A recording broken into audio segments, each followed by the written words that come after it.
அப்பான்னு நிறைய பேர் ஸ்டேட்டஸ் போடுவாங்க. எவ்வளோ பார்க்குறோம், எத்தனை லட்சம் பேர். ஒரு நடிகராகட்டும் யாராகட்டும் ஒரு ஸ்டேஜில் மைக் ஏறினா எங்கள் அப்பா தான், எல்லாமே எங்கள் அப்பா தான், எங்கள் அப்பா இல்லைன்னா எங்களால் ஒன்றுமே பண்ண முடியாது அப்படின்ட்டு.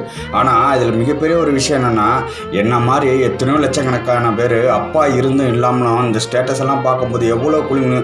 நம்ம அப்பா ஒழுங்காக இருந்திருந்தா, நம்ம அப்பா நம்மளோட இருந்திருந்தா நம்மளும் இந்த மாதிரி பேசலாமே, நம்ம அப்பா என்ன பண்ணா எல்லாம் இப்படி சொல்லும் போதுன்னா அவ்வளோ குளிஞ்சு அழுதுருக்காங்க. யாராவது சொல்லுங்கள் பார்ப்போம், எவ்வளோ பேர் இந்த மாதிரி தவிச்சிட்டு இருக்காங்களா? ஒரு அப்பன் சின்ன வயசுல இறந்துட்டானா ஒன்றும் பிரச்சனை இல்லைங்க. ஆனால் ஒரு அப்பன் இருந்தும் இல்லாமல் வாழ்றது எவ்வளோ பெரிய கொடுமை தெரியுங்களா? எங்கள் அம்மாலாம் எவ்வளோ அந்த தாய்மார்கள் எவ்வளோ அவமானப்பட்டு எவ்வளோ கஷ்டப்பட்டுருப்பாங்க தெரியுங்களா இந்த உலகத்தில்.